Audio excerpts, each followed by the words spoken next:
Çirkine bak. Oğlum da geldi. Hadi gel kızım. Gel, aferin. Biraz yürüyüş yapalım.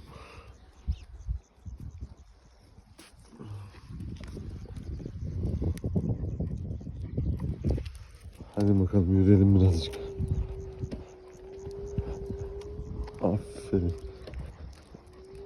Kızım da geldi. Hadi yürü. Yürü hadi.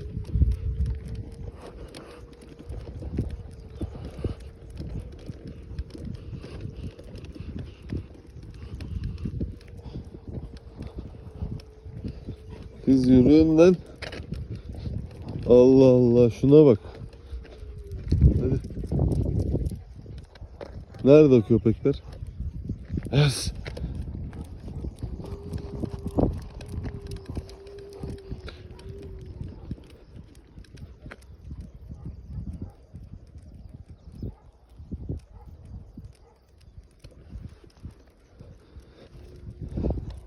Çeteye denk geldik.